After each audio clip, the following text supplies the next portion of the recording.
Bonjour, c'est Amélie du blog Famille épanouie. Aujourd'hui, je vais te parler de ces petits trucs qui cassent la relation positive que l'on essaye de construire jour après jour avec nos enfants. Alors au quotidien, il y a plein de choses que les parents font, que nous faisons tous en tant que parents, de manière consciente ou inconsciente, qui viennent entacher la relation que l'on essaye de construire avec nos enfants. Alors, parfois c'est conscient, on le sait, mais on n'a pas d'autre solution, on n'a pas d'autres ressources, alors on le fait. Mais c'est pas pour ça qu'on y adhère forcément, mais on le fait. Et puis il y a aussi toutes ces petites choses qui sont inconscientes et qui conditionnent en fait une relation qui nous échappe. Parce qu'à partir du moment où on n'est plus pleinement acteur de ce que l'on veut engendrer, de ce que l'on veut provoquer, eh bien la situation quelque part nous échappe. Et ce qui au départ passe pour des petites choses anodines, eh bien au fil du temps s'installe et viennent vraiment entacher la relation que l'on construit avec nos enfants. Et je te parle vraiment là de la relation positive que l'on essaye d'instaurer au quotidien. Parce que quelque chose de positif, ça se travaille, ça demande énormément d'investissement. D'ailleurs beaucoup plus d'investissement évidemment de la part du parent que de la part de l'enfant. En tout cas, chez nous, c'est vraiment comme ça que ça se passe. Pour tout ce qui touche à la parentalité et aux enfants, on sait que tout doit venir de nous.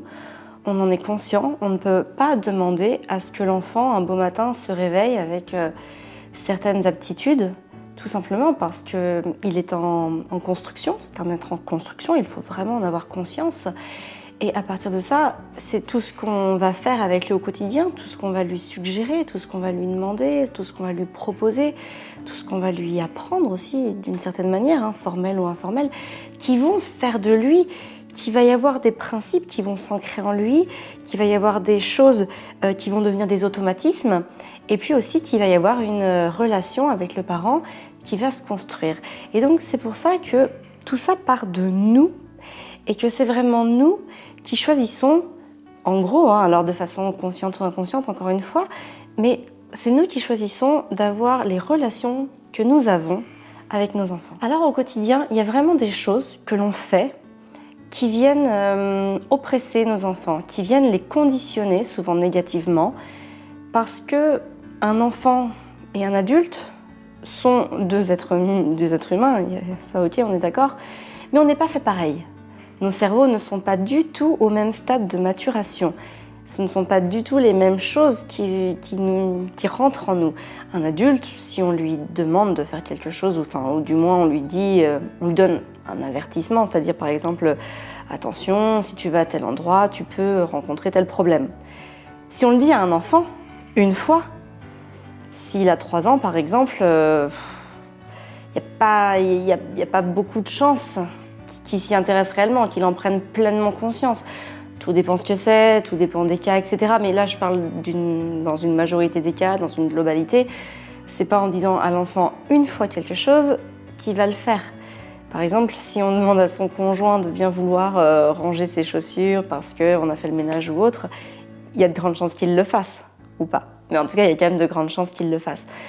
Un enfant, si on lui demande une fois de ranger ses chaussures, s'il a 2 ans et demi, 3 ans et demi, il y a peu de chances qu'il prenne l'habitude de le faire parce qu'on lui aura dit une fois.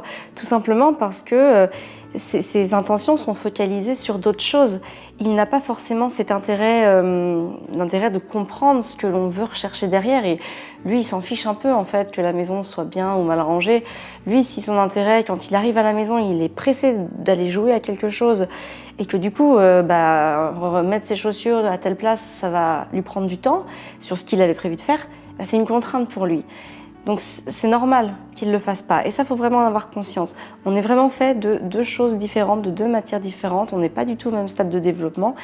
Et on ne peut pas attendre de nos enfants que ce soit des mini-adultes. Alors du coup, je vais te donner 3 exemples concrets de petites choses chez nous, en tout cas dont on a pris conscience et qui nous permettent de mieux vivre les relations avec nos enfants. C'est vraiment des petits trucs et astuces sur des situations que la plupart des parents vivent au quotidien, mais vraiment tous les parents vivent ça tous les jours avec leurs enfants. Et parfois, alors ils vont répondre positivement, de manière à préserver la relation.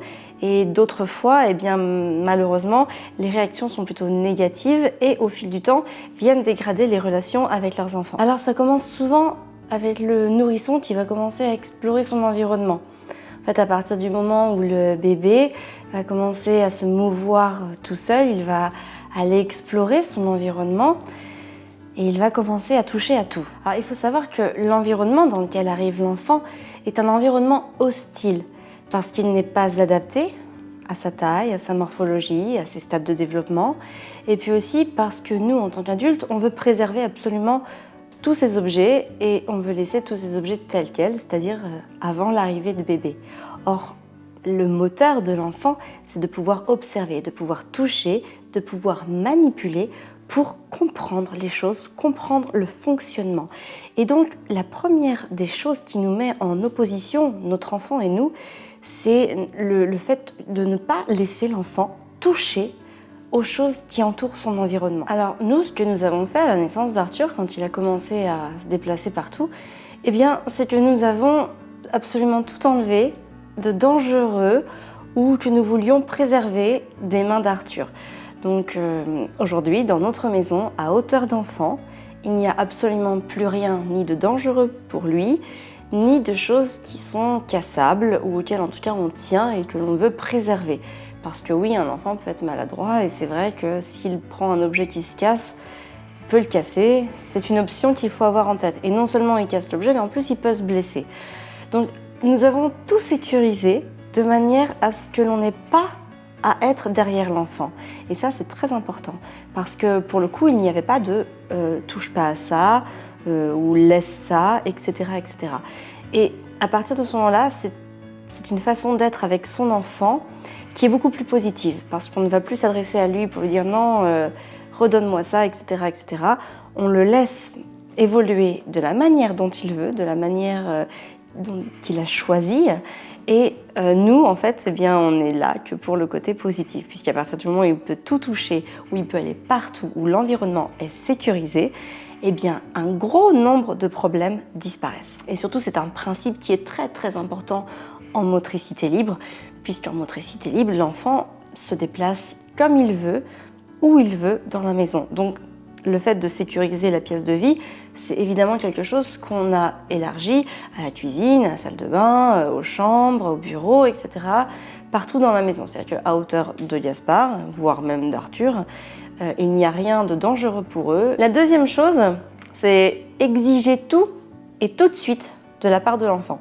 Alors là, je m'adresse surtout à des enfants qui sont un peu plus grands, mais par exemple à partir de 2 ans et demi, 3 ans, et puis au-delà d'ailleurs, parce que ça peut continuer très très très longtemps, jusqu'à l'adolescence. On va demander quelque chose à son enfant, mais on va demander à ce qu'il le fasse tout de suite. Et c'est quelque chose que j'ai pu faire, clairement, avec Arthur, ça m'est déjà arrivé, des fois ça m'arrive encore, mais alors comme je m'en rends compte, je réagis tout de suite, et du coup je modifie mon comportement. Mais d'une manière générale, je vais t'expliquer comment je fais justement pour ne pas en arriver là. Parce que c'est quand même ça l'important. Donc exiger tout et tout de suite, c'est par exemple dire on passe à table. On passe à table maintenant. Ça c'est quelque chose, voilà, exiger tout de suite. C'est comme le soir, par exemple, s'il faut prendre le bain ou s'il faut se mettre en pyjama. Dire à l'enfant, ça y est, c'est l'heure de se mettre en pyjama. Et faut qu'il vienne tout de suite, maintenant. Parce que nous, on est prêts maintenant. Et c'est vrai, nous on est prêts à un certain moment, donc on veut que son enfant vienne. Mais son enfant, enfin notre enfant, souvent il est déjà en train de faire quelque chose et on ne peut pas lui demander d'interrompre ce qu'il fait pour venir. Et en fait, moi j'en ai pleinement pris conscience quand Arthur me sollicite. Arthur me sollicite, donc il va me demander quelque chose. Et puis je lui dis, bah non, tu vois, là je suis en train de détendre le linge, ou là je suis en train de faire telle chose. Je peux pas te couper là parce qu'il faut vraiment que je termine ce que j'ai fait. Donc je peux pas venir maintenant, mais je viendrai après. Et puis, je me suis dit, mais c'est quand même fou, parce que moi, par exemple, si je lui dis que c'est l'heure de manger, ben j'attends de lui à ce qu'il vienne maintenant, mais peut-être que lui aussi, il est en train de faire un travail, quelque chose. Il a peut-être pas envie d'être coupé. Alors en fait, j'ai réagi, et puis je me suis dit, maintenant, quand je vais lui demander quelque chose, je le sais à peu près ce qu'on a demandé, eh bien je vais le voir. Je me mets à sa hauteur, je vais là où il est, et je lui dis, Arthur, dans quelques minutes, je vais t'appeler parce que nous ferons telle chose. Et du coup, je lui dis, donc prends le temps de finir ce que tu fais ou du moins d'organiser ton travail pour que tu puisses venir au moment où on sera prêt. Et de cette manière-là, alors la notion du temps est encore très indéterminée chez un enfant de l'âge d'Arthur, il a 4 ans et demi par exemple. Il a encore beaucoup de mal à se projeter. Si je lui dis dans 5 minutes, pour lui, ça ne parle pas vraiment. Alors l'idée serait d'utiliser un sablier ou un time timer ou quelque chose comme ça, mais souvent on est aussi dans la spontanéité. Voilà, on passe à table, on ne va pas non plus toujours se dire, et puis nous-mêmes, des fois on ne sait pas si ça va prendre 3 4 minutes de plus, etc. Donc c'est pour ça que voilà, moi je vais toujours prévenir Arthur, depuis longtemps maintenant, et je lui dis, voilà, bientôt on part, bientôt on fait ça, bientôt on va manger, bientôt je vais te demander ça. Voilà, est-ce que tu peux t'y préparer s'il te plaît?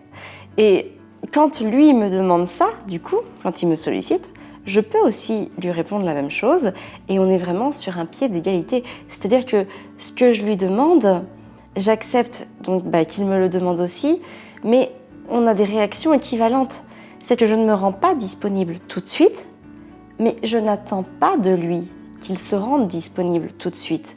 J'accepte qu'il termine quelque chose, qu'il l'organise quelque chose de manière à le laisser un instant pour ensuite pouvoir venir avec moi faire ce qu'on a besoin de faire, ce que j'ai demandé, etc. Et ça, c'est très important parce que l'enfant, alors peut-être qu'à 4 ans, il ne se rend pas tout à fait compte, mais au fil du temps, il va se rendre compte aussi qu'il est respecté dans ce qu'il fait, dans ce qu'il entreprend. Et ça pose vraiment la relation sur un pied d'égalité.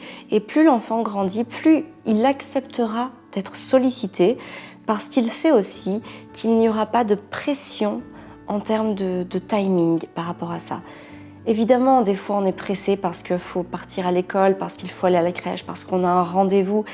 Mais j'ai envie de dire, malgré tout, ça s'anticipe toujours. On sait tous les matins qu'on doit aller à l'école, on sait à quelle heure on doit partir. Donc je pense qu'en tant que parent, notre rôle, c'est d'anticiper ce genre de choses pour ne pas le faire subir à nos enfants. Et ça, c'est très important. Nous, on ne va pas à l'école, on n'a pas ce timing-là, mais on en a d'autres. On a d'autres choses du quotidien qui font que des fois, on a des impératifs. Et je ne peux pas faire subir aux enfants cette pression-là de l'horaire. C'est à moi de l'anticiper et de faire en sorte que eux, s'adaptent de manière fluide au timing. En tout cas, pour le temps où ils sont encore petits. Après, quand ils seront plus grands, ils prendront conscience des horaires, etc.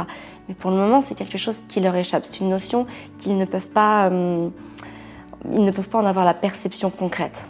Donc, il faut agir autrement pour les sensibiliser d'une autre manière à ce qu'on leur demande et à ce qu'on attend d'eux. Et enfin, la troisième chose sont toutes les petites réprimandes que l'on fait pour des maladresses. Et ça me fait sourire parce que ce midi, j'ai renversé mon verre d'eau. Et du coup, il y en avait partout sur la table, surtout que je venais juste de le remplir. Donc autant dire que voilà, c'était vraiment l'inondation. Et ça m'a fait sourire parce que je me suis dit, si ça avait été un enfant, si ça avait été quelqu'un d'autre, eh bien peut-être que cet enfant aurait reçu un « tu peux pas faire attention ». Et au final, il le fait pas exprès, l'enfant. Comme moi, ce midi, j'ai pas fait exprès de renverser mon verre d'eau. Et si Fabien m'avait dit « tu peux pas faire attention », oui, c'est sûr, il aurait pu me dire ça, mais en même temps, ça aurait rien changé. J'ai pas fait attention. J'ai eu un faux mouvement, un geste maladroit, et le verre s'est renversé, il y en avait partout. Et ce sont des petites choses qui, au quotidien, on le voit avec les enfants, ça peut vite nous agacer. Et au final, eux, ils ont encore plus de maladresse dans leurs gestes parce que tout ça se met en place, parce qu'ils apprennent les gestes, par la manipulation aussi, ça va leur donner une dextérité et une motricité beaucoup plus fine, beaucoup plus précise. Mais tout ça, ils sont en apprentissage et on ne peut pas attendre d'un enfant qu'il ait le même comportement qu'un adulte, surtout qu'un adulte aussi peut casser un verre, peut casser une assiette, peut faire tomber quelque chose, peut renverser quelque chose. Ça nous arrive tous. Je ne dis pas au quotidien, mais ça nous arrive tous quand même. Et forcément, on ne peut pas attendre de nos enfants qu'ils soient plus parfaits que nous en ce point-là. Donc c'est pour ça que quand Arthur casse quelque chose ou que Gaspard casse quelque chose, parce que chez nous, il y a eu beaucoup d'assiettes de cassées, beaucoup de verres de cassés, mais ce sont des choses qui arrivent. On demande à nos enfants qu'ils emmènent les affaires au lave-vaisselle. eh bien, si Gaspard fait tomber son assiette ou s'il fait tomber son verre, eh bien, on ramasse et puis voilà, on passe à autre chose. Ça peut arriver, mais ce qui est intéressant, et qui est plus intéressant que le fait qu'il ait cassé quelque chose, c'est qu'il ait cette habitude d'emmener les affaires au lave-vaisselle ou de porter les choses. Et ça, c'est un travail beaucoup plus intéressant pour lui que de lui empêcher de faire ça. Et si Arthur aussi casse quelque chose, eh ben, dans ce cas-là, par exemple, si c'est Arthur qui avait renversé son verre ce midi, je lui aurais proposé l'éponge pour éponger. Et d'ailleurs, ça aurait été un geste très intéressant parce qu'il aurait pu voilà, prendre l'éponge, la laisser se remplir, aller l'essorer, revenir, etc. Et ça aurait été aussi une observation très intéressante et une réparation de son geste qui aurait rendu service à toute la famille. Et ça, ce sont des notions d'apprentissage bien plus importantes que le fait que malheureusement, quelque chose se soit cassé. Alors voilà l'idée un petit peu de ce que je voulais exposer aujourd'hui. C'est voilà, prendre conscience que on a le pouvoir de construire des relations positives avec ses enfants, mais pour réussir à construire tout cela positivement, il faut avoir conscience de beaucoup de choses. Il faut vraiment se remettre en cause, se questionner et puis essayer d'aller au-delà de certaines petites futilités, de certaines petites choses qui sont ancrées en nous. Donc c'est aussi faire marche arrière par rapport à certaines habitudes que l'on a, mais en tout cas des habitudes qui vont nous permettre de se dégager des choses négatives et aller vers une construction beaucoup plus positive, beaucoup plus posée et beaucoup plus harmonieuse avec ses enfants. Alors moi je te propose de télécharger le petit guide que j'avais écrit il y a quelques mois sur les 8 grosses idées reçues sur la parentalité. C'est déjà prendre conscience de beaucoup de choses. Lorsqu'on a lu ça, lorsque l'on a pris conscience de ces 8 points très intéressants, eh bien on se rend compte que déjà, en faisant des petites choses comme ça au quotidien, on peut vraiment améliorer la relation. Alors pour télécharger ce livret, je t'invite à m'envoyer ton mail en cliquant sur le lien qui se trouve dans le statut. Tu as juste donc à me renseigner ton email et je t'envoie directement ce petit livret sur ta boîte de messagerie. Tu peux aussi aimer et partager la vidéo pour la diffuser à un grand nombre de parents, parce que plus on est nombreux à se préoccuper de notre parentalité et plus nous vivrons dans un monde où les enfants s'épanouiront et grandiront de manière optimum. Et puis bien sûr, tu peux t'abonner pour recevoir toutes mes vidéos en temps et en heure. Et puis tu peux aussi nous rejoindre sur Facebook, sur Instagram. J'y mets à peu près tous les jours des informations.